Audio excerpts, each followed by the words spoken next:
So in this video, we're going to do the 6.3b, check your understanding. Mr. Miller's class is very difficult. It's so hard that when he gave a pop quiz recently, the students just guessed on every question. Each student in this class guesses an answer from A through E on each of the 10 multiple choice questions. Hannah is one of the students in the class. Let Y equal the number of questions that Hannah answers correctly. Does this setting represent a binomial distribution? So we're going to want to check BINS, B-I-N-S. B are the outcomes binary? Is it a success or a failure? Yes, success is getting it correct. A failure is getting it incorrect. Is each trial independent? Yes, the outcomes of one trial gives no information about the outcomes of another trial. So each question is independent. A set number of trials, n equals 10. And it's the same probability each time. It's not like each question has a different number of options. It's always a 20% probability of guessing it correct. So yes, it is binomial, and you always want to show BINS. These conditions are met, and we know it's a binomial setting, and we can use binomial methods. Question 2 says, use technology to make a histogram of the probability distribution. Describe its shape. So it's skewed right with a single peak at 2. Let me show you how you can quickly do this with your calculator. So I'm going to go to Stat, Edit.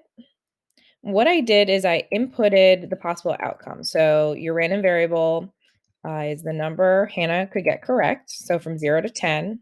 And then this is the probability of getting each one of those. So instead of doing 10 calculations, what you can do is go up and highlight L2. Let me clear that. Make sure, don't delete it, clear it.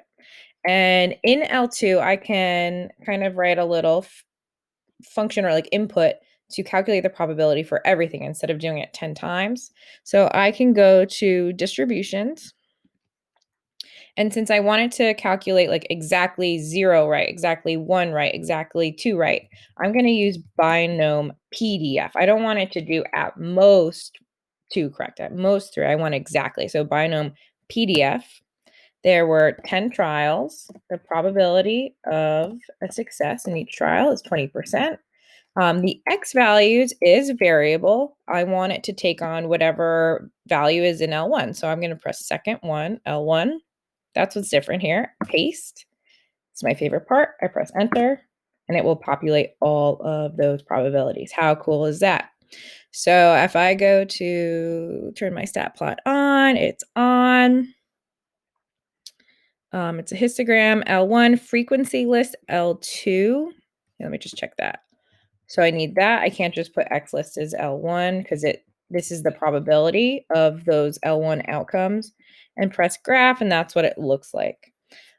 Zoom stat did not work for me. I just changed the window, which was kind of easy to do because I knew the X went from 0 to 10 and the Y, the highest probability I had was like 30% or something like that. Yeah, 30%. So I had it go to like 0.4 or so. And you can see all the outcomes and their probabilities. Great technology.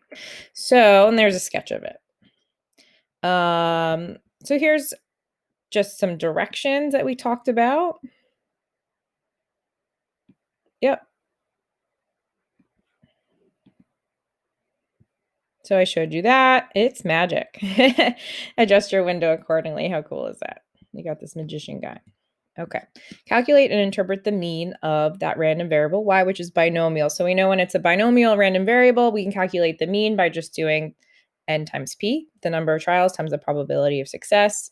And the standard deviation is the square root of the number of trials, probability of success, probability of failure. So our interpretations after many quizzes, remember you need that part. We expect the average number to be correct out of 10 to be 2. Make sure you give it context. It's out of 10. It'd be a totally different number if it was out of 5 questions. So make sure you provide that in your interpretation of the expected value. So after many, or you could say after many quizzes of 10 questions, we would expect the average number of correct answers to be 2, something like that. And then your standard deviation is 1.26. So the number correct on a quiz of 10 questions varies by 1.26 from the mean of 2.